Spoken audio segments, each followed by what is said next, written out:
Coucou, ça va toi? Bienvenue à tous, bienvenue à toutes. Avant le début de cet épisode, un petit disclaimer. L'épisode que vous allez voir a été tourné avec Lucas Grévis, un réalisateur, le 1er mai 2022. Au moment où on tourne cette vignette, nous sommes le 28 février 2023. Oui, vous l'aurez compris, des personnes, avant que nous tournions l'épisode, entre à l'époque et maintenant, sont devenus parents. Félicitations à eux. C'est juste que par rapport à l'interview et par rapport à l'épisode, il y aura bien évidemment des éléments qui vont peut-être vous paraître anachroniques. Et l'idée, c'est de faire un point.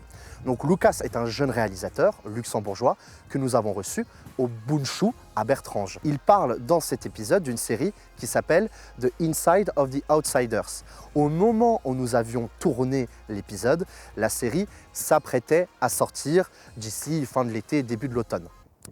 Bon, bah, la série est déjà sortie, ils sont en train de tourner la saison 2. Donc ne soyez pas étonnés, il y a quelques petits détails qui vont vous paraître peut-être surprenants dans nos conversations. C'est parce que l'épisode a été tourné à une époque, mon Dieu, si lointaine que fut 2022. Et justement, par rapport à la chaîne, par rapport à ce que nous en sommes, à pourquoi il y a eu assez peu de vidéos, normalement, une vidéo à part devrait être consacrée au sujet et devrait sortir sur notre chaîne YouTube. Donc sur ce, un bon épisode à vous. J'espère que vous allez apprécier et allez le Paris Saint-Germain. Bonjour à tous et à toutes et bienvenue pour ce 5e épisode d'Autour d'un verre. Qui dit 5e épisode, dit 5e épisode. Aujourd'hui, on est au Bundschuh Club à Bertrange. Notre invité, c'est Lucas, c'est un jeune réalisateur luxembourgeois, pétri de talent. On va parler cinéma, on va parler un peu d'Europe de l'Est et surtout du conflit israélo-palestinien. L'une de ces trois informations est fausse. Allez, c'est parti.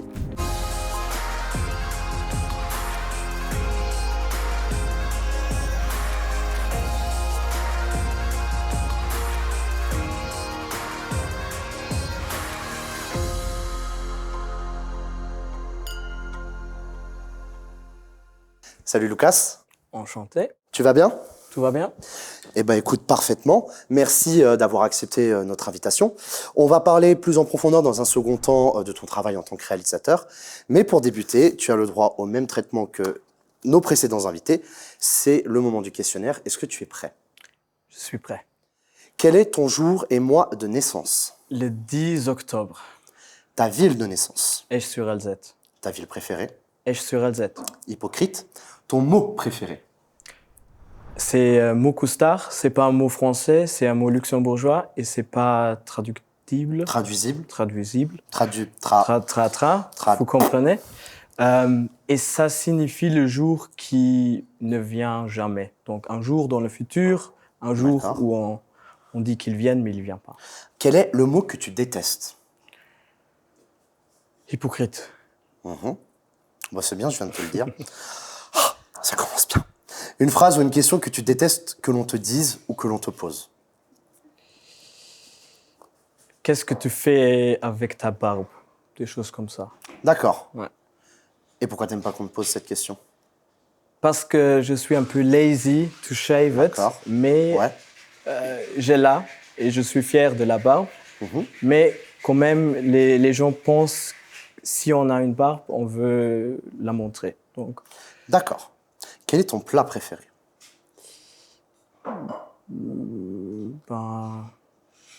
j'aime bien les knidlen. D'accord. C'est comme des petites nouilles. D'accord, très bien. Quelle est la chanson que tu conseillerais absolument pour être de bonne humeur? Sweat de David Guetta. Ok. Le film à voir absolument quand il pleut dehors? Seven de David Finch. What's in the box? I don't know. You. Le métier que tu ne pourrais pas exercer? Prof de maths. D'accord. Pourquoi cette matière particulièrement? Les nombres et moi, c'est pas des amis. Ouais, t'es pas trop fan des matières Non. scientifiques. On est deux. Tu organises un dîner. Tu as le droit d'inviter qui tu veux. Quels sont tes 3 invités?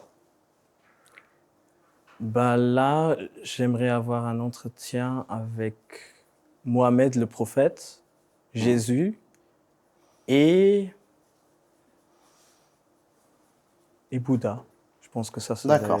chouette. Un repas religieux, mais Ouais. carrément.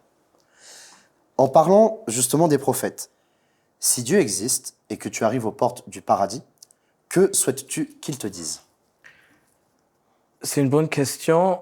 Je pense que le ciel n'existe pas vraiment. Pour moi, du coup, il n'existe pas parce que je ne suis pas religieux. Donc, pour moi, c'est une grosse salle d'attente. Et je pense que dans cette salle d'attente, il y a des caractères très intéressants qui ne vont jamais entrer dans le ciel. Donc, je pense qu'il n'y aurait pas de questions, mais qu'il y De aurait l'observation. seulement observation, discussion de avec différentes personnes. des, D'accord. des figures historiques. Comment t'es arrivé là? Ouais, je ne vais pas dire les noms, mais Ok. il y a des candidats qui Ouais. ne vont jamais entrer. Donc, D'accord, ouais. Ça marche. Et bah du coup, ça va être l'heure pour nous de déguster un délicieux cocktail. Salut Maxime. Messieurs, salut. Tu vas Comment bien? allez-vous? c'est- Ça va et toi? Écoutez, moi ça va. Hein. Alors du coup, oula, je vais éviter de le faire racler, Voilà, sinon ça risque messieurs. peut-être de faire du bruit. Donc, exceptionnellement aujourd'hui, ce n'est pas Clément, notre druide national, qui nous concocte le cocktail. Il s'agit de Maxime. Est-ce que tu peux nous expliquer, Maxime, ta création? Alors écoute, sur ce cocktail, j'ai retravaillé un peu l'espresso martini. Donc je pense que vous connaissez un peu l'espresso martini qui est à base de le cocktail classique qui est à base de vodka, liqueur de café, sucre et espresso. Donc du coup, je l'ai revisité avec du rhum, donc qui est mon alcool favori, rhum infusé à la fève de tonka. J'ai ensuite rajouté de la liqueur de vanille pour remplacer la liqueur de café et le sucre. Et à l'intérieur, vous avez un peu de tonka râpé. Et juste en garniche, vous avez les graines de café et tonka râpé également. Eh ben, je te remercie. Voilà. Il faut savoir que Maxime est l'un des meilleurs barman du Luxembourg. Si jamais vous avez envie d'un bon cocktail et d'une bonne créa, vous pourrez le retrouver au Boost Beach Club. J'en profite également pour passer le bonjour à Adriano, Giuseppe et Fred. N'hésitez pas à nous contacter, on aimerait beaucoup tourner chez vous, les gars. Bah écoute, Maxime, je te remercie. Et puis, je te laisse vous du en coup prie. faire plusieurs cocktails pour toute l'équipe. Avec grand plaisir. Très bonne dégustation à vous. Merci. Merci. Avant de passer du coup à la suite de l'interview, je te propose qu'on prenne la première gorgée. Salut. À la tienne.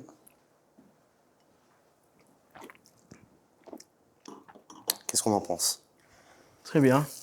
C'est super bon. Merci. Et je dis pas ça parce que j'en ai bu 2 avant de débuter l'interview. Du coup, jeune réalisateur, tu as 23 ans. Tu as commencé à réaliser de petits courts-métrages quand tu avais 13 ans. Oui. Qu'est-ce qu'on filme quand on a 13 ans, exactement? Pouh, ça c'est un peu dans le temps, mais quand j'ai commencé, j'ai toujours regardé les choses que j'ai. Donc, les amis, les lieux, le matériel. Et après, j'ai commencé à développer une histoire pour qu'on peut faire un court-métrage qui a l'air professionnel, mais qui est fait avec rien. Et quand tu débutais, tu utilisais le stop motion. Bah, ça, c'était vraiment le début, les débuts. Là, j'étais enfant, ça, c'était D'accord. pas des choses professionnelles. Encore avant tes 13 ans. Ou jamais vu. Donc, ça, c'était seulement des expériments un peu dans la matière filmique. Et après, j'ai commencé à faire des choses que je voulais aussi montrer à un public. Et je pense que ça, c'est important. Qu'est-ce qui t'a donné l'amour du cinéma? C'est un film? C'est tes parents? Je sais pas. En fait, j'avais toujours peur du cinéma. Donc, la première fois où j'étais au cinéma, j'avais 12 ans, je pense. Et j'aimais le cinéma, je pense, parce qu'on pouvait attirer un public qui est plus grand. Parce que c'est quelque chose qui est plus dans le mainstream. Mais moi, personnellement, moi, je suis intéressé de raconter des histoires. Donc, film, c'était le médium que j'ai choisi pour qu'il y ait des personnes qui regardent les histoires, mais je pourrais être aussi écrivain, peintre, je sais pas. Mais c'était le cinéma que j'ai choisi et ça, c'est the root of my passion, I guess. Dans ton parcours scolaire, dans ta vie, de manière générale, tu as beaucoup voyagé. Tu as été en Angleterre, à Oxford. Là, actuellement, tu étudies l'histoire à Vienne. Mais tu as étudié le cinéma en Bosnie, à Sarajevo. Pourquoi Sarajevo? Je sais pas. J'ai pas une réponse concrète. Je voulais toujours faire des études de cinéma en Angleterre. Et après, j'ai fait des voyages, vraiment l'année avant que j'étais fini avec l'école. Et je suis tombé sur les Balkans. et j'ai vu un monde qui est vraiment proche du Luxembourg. C'est un jour de trajet avec la voiture. Mais quand même, il y a des grosses différences dans la mentalité des personnes. Aussi, on a une landscape, Des paysages. des paysages vraiment différents, des histoires fortes et humaines. Et j'ai regardé pour un lieu, pour une ville où on peut étudier le film en anglais. Et c'était Sarajevo et c'était un très bon choix. Toi-même, tu n'as pas d'origine du côté des Balkans. Ça a vraiment été une découverte C'était totale. vraiment une découverte, mais je suis vraiment plongé dedans et maintenant, oui. Je me sens un peu close de cette région. Proche. Proche, c'est ça. Oh, il n'y a pas de souci, t'inquiète. Oui. Donc, il n'y a pas vraiment une raison, mais c'était un bon choix. Justement, tu as connu beaucoup de pays en dehors même, ne serait-ce que des voyages, l'Angleterre, l'Autriche et la Bosnie. Est-ce que tu as trouvé des différences flagrantes en termes de mentalité et de culture avec le Luxembourg? Est-ce qu'il y a quelque chose qui particulièrement t'a choqué ou que tu as retenu? En fait, j'ai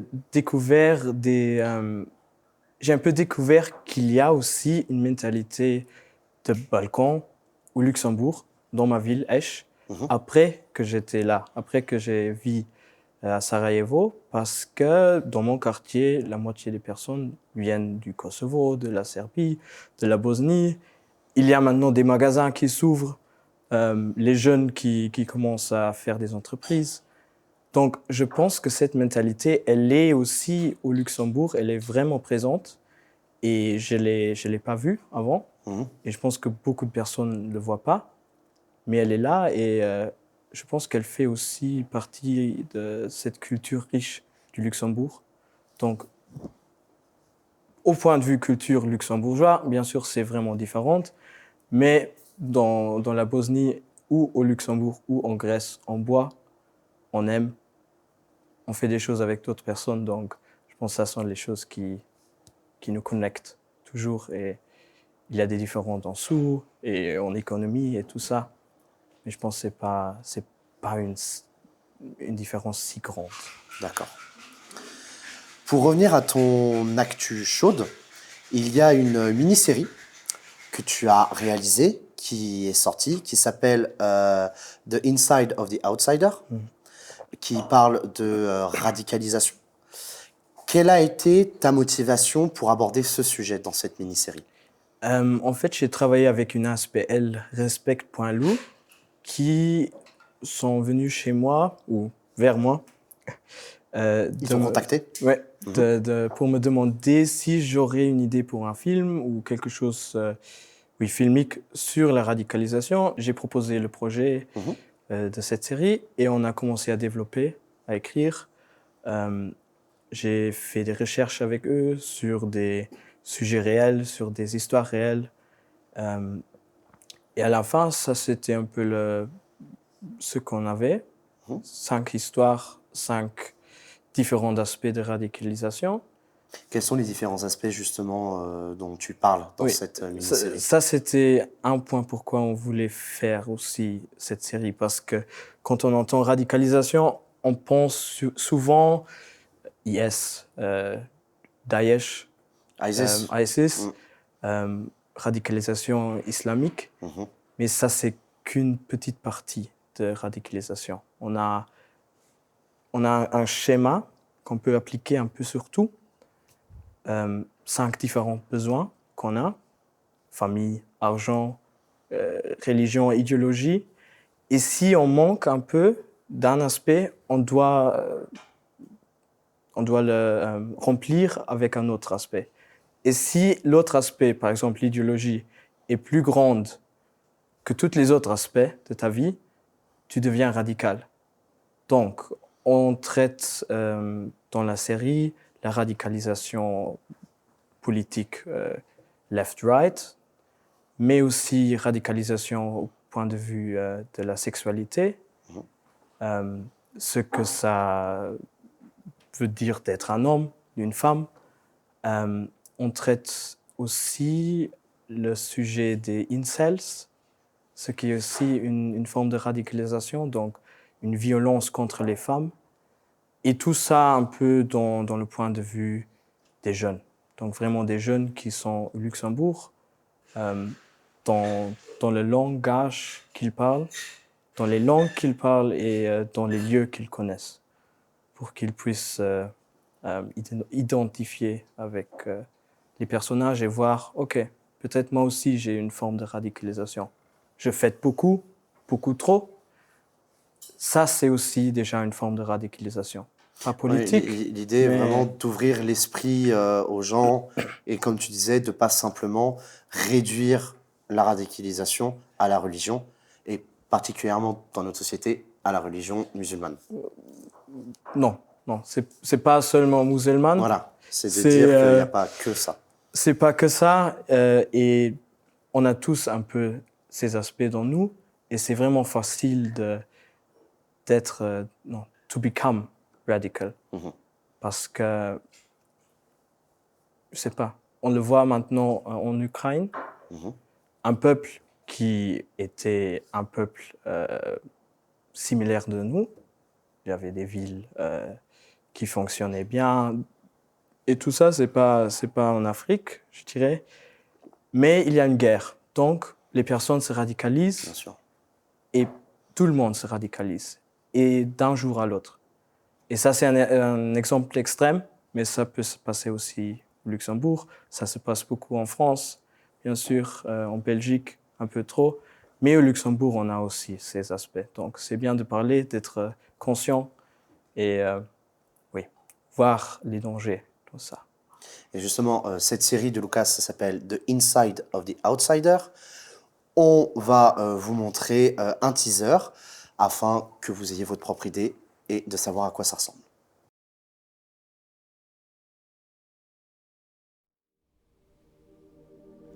Glaubst du, dass wir die Welt verändern können? So von oben bis unten? Von hinten bis vorne, meinst du? So ganz.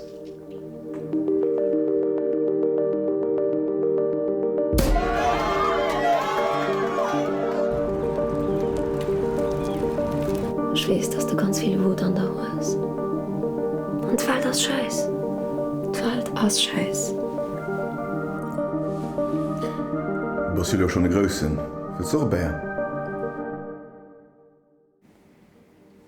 Ja, klar. Willst du nicht noch zum Frühstücken bleiben? Oder war gestern Abend so schrecklich? Wir gehen mal hin, und wir müssen krachen. Überhaupt, was ist denn bitte daran, was jetzt gerade passiert, demokratisch? Ja? Wir werden eingesperrt und niemand kann was dagegen tun. Schau dir mal so. Tu nem te importa se aquele gajo morresse. O que isso dá a fazer? Mas schwatzt doch hier Scheiße, Anton! Es geht ihm im Mensch, dass das die Lösung für die Probleme von der Welt. Was anderes glaubst du? Ich will nicht, dass du mich hasst oder so, weil das ist wirklich nicht der Wert. Fick mal die Kapitalistin. Du musst mich tun.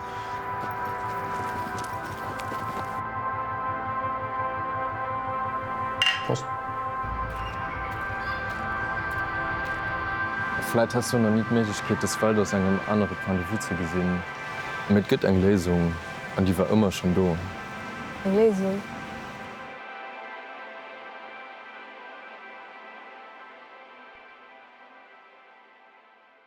Merci Lucas de nous avoir autorisé à diffuser ce teaser. Comment est-ce qu'il est possible pour la personne qui regarde cet épisode de voir cette mini-série? Où est-ce qu'on peut la voir? On a la première au CNA le 22 mai, D'accord. dans 20 jours. Qu'est-ce que tu appelles le CNA? Le CNA, c'est le Centre national de l'audiovisuel D'accord. à Dudelange. Ok. Donc, on le connaît.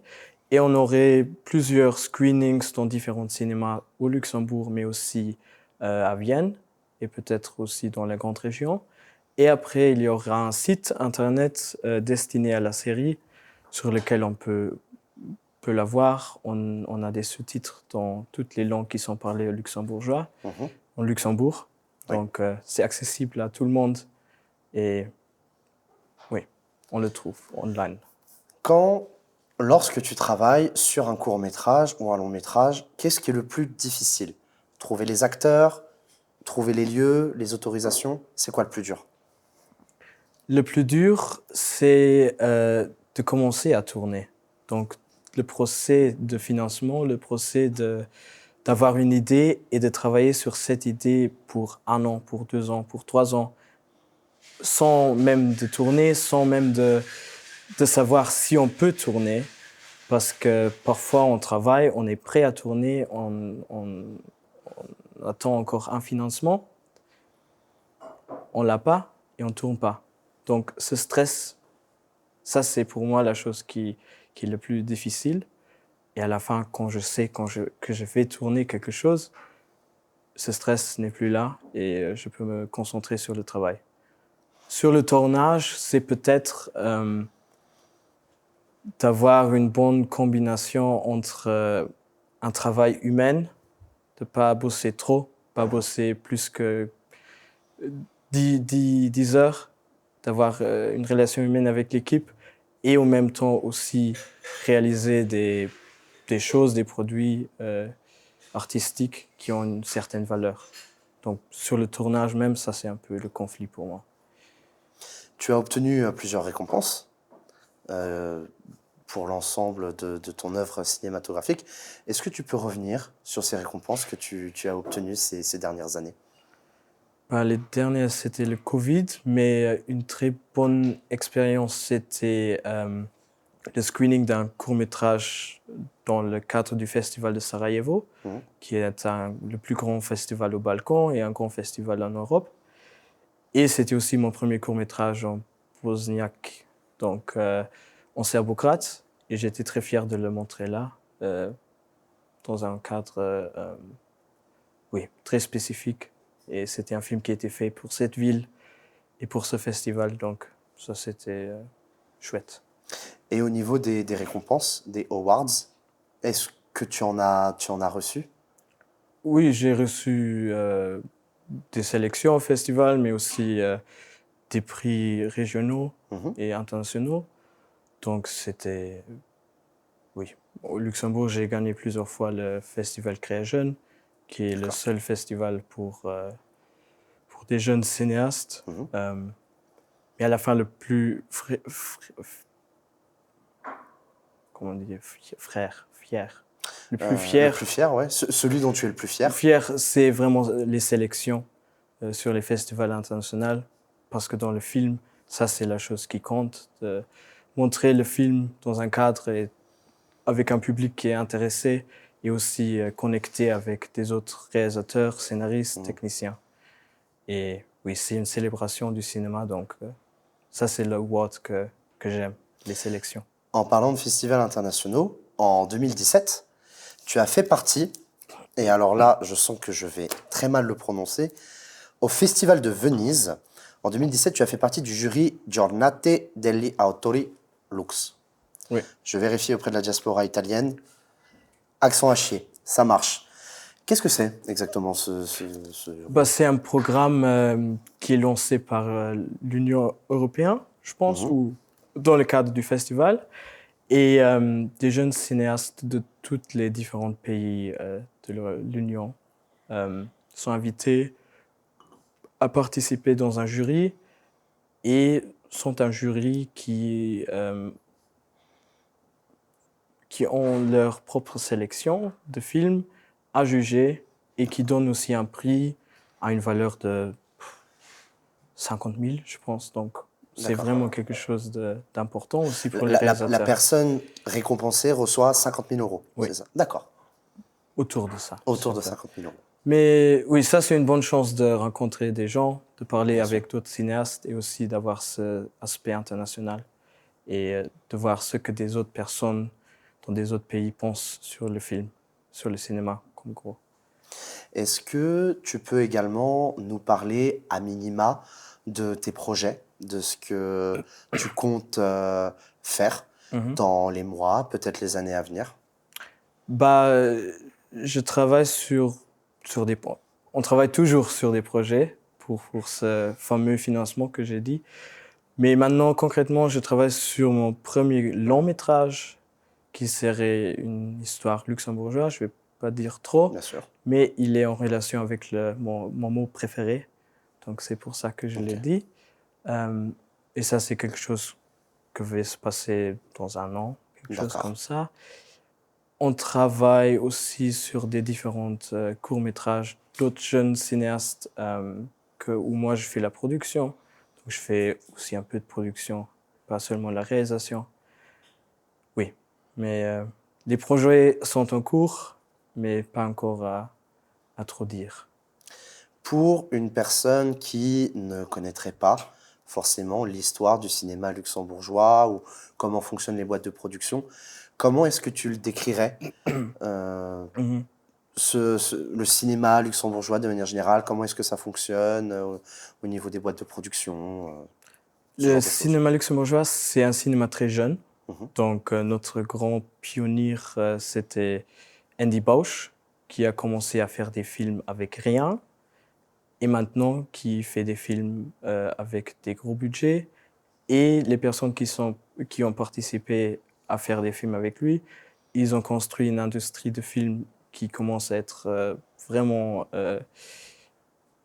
qui a du poids, local mais aussi international. Donc, il y a beaucoup de coproductions qui viennent au Luxembourg pour des financements et où on a des équipes luxembourgeoises qui travaillent dessus. Aussi l'aspect linguistique, qu'on peut parler beaucoup de langues ou communiquer. C'est aussi quelque chose qui aide. Mais pour des jeunes réalisateurs, c'est toujours bien d'être au Luxembourg parce qu'il y a beaucoup de chances de trouver un financement, même si on est jeune. Et auprès de qui? L'État? L'État. Ouais. Donc le Filmfonds Luxembourg, ça c'est vraiment le partenaire qui finance les films, qui a beaucoup de ressources, mais aussi le ministère de la Culture, l'Œuvre nationale. Il y a beaucoup d'options de financement au Luxembourg. Donc, si on est jeune et si on veut faire un film, il y a des portes qui s'ouvrent. Plus globalement, la culture cinématographique, pour toi, quel est le meilleur moyen d'en avoir une bonne, de se former comme il faut? Les films que tu conseillerais, ceux que tu ne conseillerais pas forcément? Si on veut faire des films. Si on veut faire des films ou plus généralement si on veut se construire une culture cinématographique? Je pense une chose très importante qui est toujours oubliée au Luxembourg, c'est de voir des films luxembourgeois et aussi de voir des films du début du cinéma luxembourgeois. Donc vraiment des choses qu'aujourd'hui on dirait « ok, forcément je ne vais pas le voir », mais c'est bien de savoir d'où on vient et de voir quelque chose qui parle aussi d'une culture qu'on connaît. Donc, tu aurais des exemples de films de cette période-là? Troublemaker de Andy Bausch, c'était des films de gangsters, donc très américanisés. Peut-être on peut dire qu'ils sont un peu sur le niveau de Godard dans ses premiers films, avec ses aspects vraiment américains. Mais ce sont des films qui ont formé l'industrie ici. Donc, si on veut faire des films, on doit savoir la culture et l'histoire de son propre cinéma. Ça, c'est mon advice. Par quel moyen est-ce qu'on peut te suivre sur les réseaux sociaux et suivre ton travail? Là, je suis un peu pas trop bien au marketing, mais oui, j'ai une page Vimeo et aussi une page propre qui va être mise en place dans les prochaines semaines, j'espère. Un site internet? Ouais. Ok. Oui, mais je ne suis pas... Très branché internet, réseaux sociaux. Okay. Pas du tout. Ça marche. On va pouvoir passer au mini-jeu. Tu l'as dit, ton domaine de prédilection, c'est le cinéma. Du coup, ce n'est absolument pas ce dont va parler le mini-jeu. C'est un trivia, un quiz on ne peut plus classique sur l'Europe de l'Est. Ok. Tu as des questions très simples. Quelle est la capitale de la Bosnie? Sarajevo. Voilà. Question très simple. Quel pays des Balkans est entré dans l'Union européenne en 1981?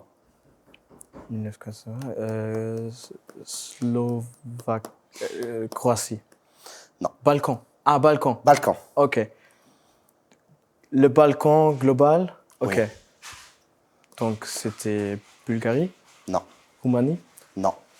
Ah, la Grèce. Oui. Putain, ouais.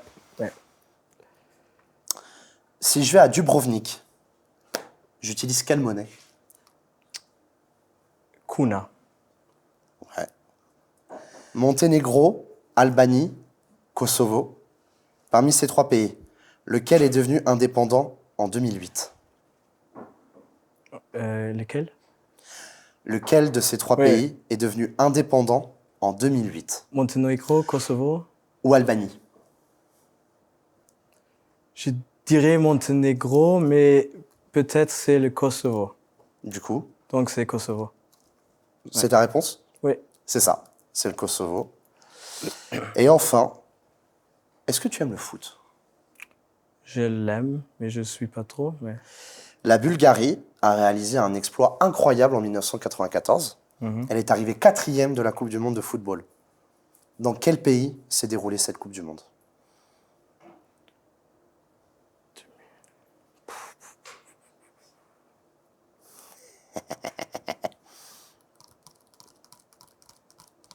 C'est... Pas sur le continent européen. Ok. C'est pas l'Australie? Non, mais le pays parle la même langue. L'Angleterre? Le cousin. Donc les États-Unis. États-Unis, Ok. ouais, exactement. Tu as une bonne culture sur l'Europe de l'Est. Qu'est-ce qui te plaît le plus par rapport à tout ce qui va être Balkan, Europe de l'Est? Tu parlais un peu de la mentalité, mais vraiment ce qui t'attache le plus par rapport à cette partie du continent européen? Ce que m'attache, c'est des amis.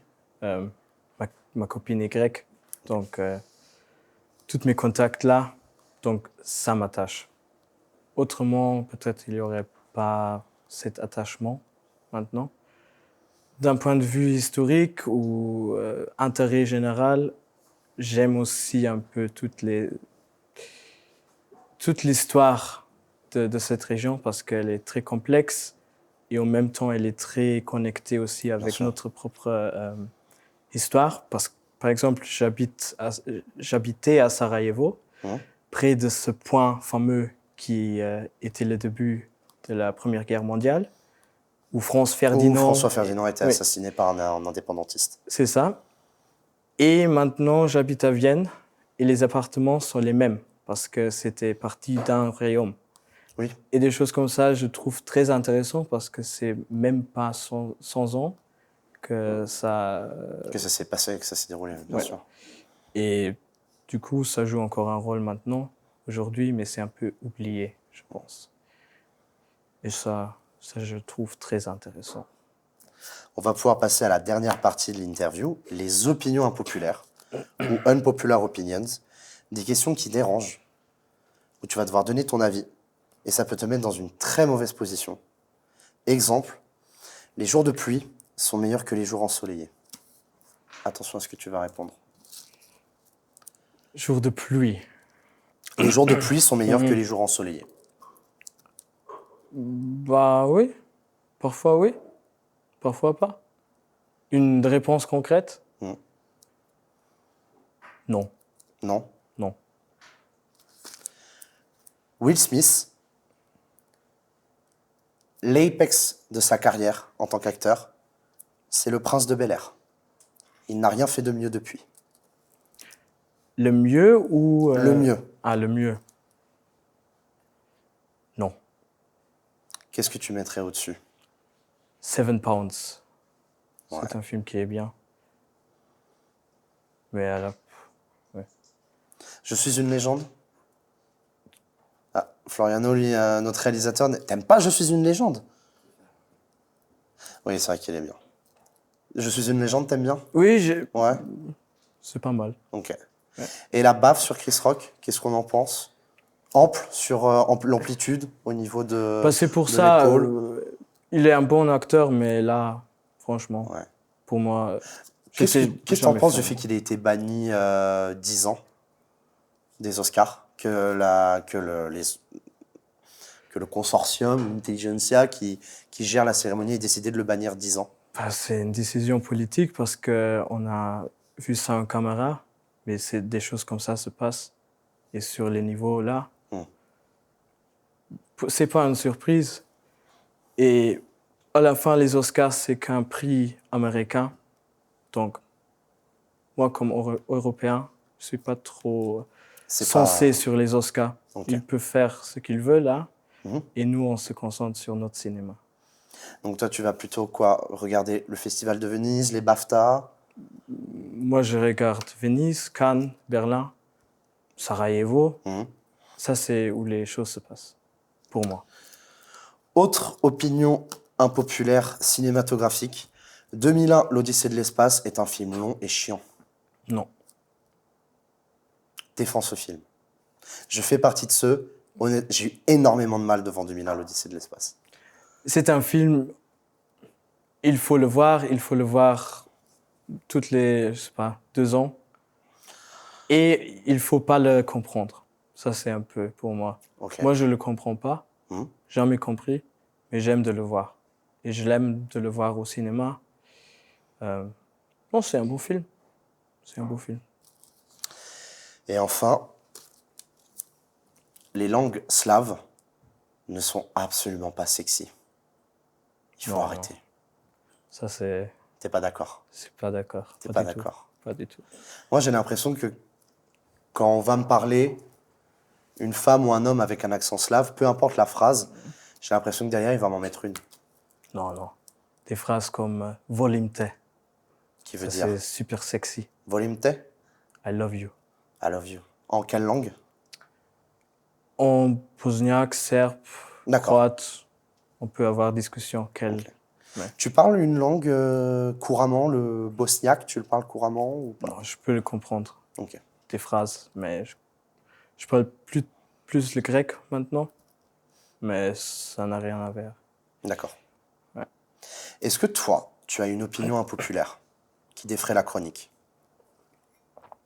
Pour moi, je pense des personnes qui ne peuvent pas tuer un animal, ils ne sont pas allowed à manger du meat. I call this. Les végétariens? Ouais. Non. Si toi, tu manges de la viande, ouais. Tu dois être capable de tuer un animal. Ok. D'accord. Et moi, j'aime bien manger la viande. Oui. Donc. Et tu as déjà tué des animaux?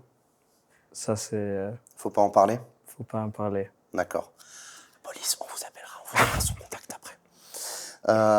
Moi, en plus, on m'avait dit j'avais déjà entendu. Il y avait eu même en France, il y a ce débat par rapport à la chasse, qui a un rôle de régulation. Il y en a qui sont pour, il y en a qui sont contre. Et on m'avait sorti cette phrase, c'est que si tu es carnivore, tu peux pas être contre la chasse. Et je trouvais le point de vue intéressant. De dire que à partir du moment où tu décides de consommer de la viande, ne sois pas choqué que des gens chassent. Ça s'entend. Oui. Ça, c'est... Pour moi, c'est aussi ça. Ouais. Eh bien, écoute, Lucas, je te remercie énormément. J'espère que tu as passé un bon moment avec nous. Je remercie également Yagma, toute l'équipe du Bunchu, donc ceux qu'on connaît, Ricky, Jimmy, Seb, j'en oublie sûrement, mais voilà, toute l'équipe du Bunchu à Bertrange qui nous a ouvert grand les portes pour pouvoir tourner cet épisode. Merci à vous. J'espère que vous avez également passé un agréable moment en notre compagnie. Je ne sais plus parler ma langue natale. Évidemment, un grand bravo à Maxime pour sa première. Super cocktail. Change rien. Tiens, un gagnant. Et bien évidemment, un énorme soutien à tous ceux qui sont dans le milieu de la restauration, de l'hôtellerie, du cinéma. Force à vous. On espère un bel été à venir. Et je vérifie si je n'oublie personne, et je ne pense avoir oublié personne, mais merci bien évidemment à toute l'équipe d'Autour d'un verre, Floriano, Aurélien, Perrine, Noé, Johanna, Maxime, j'ai déjà dit, Nicolas, notre graphiste. Là non plus, je crois n'avoir oublié personne. Je vous dis à la prochaine, passez un bon moment et sortez couverts.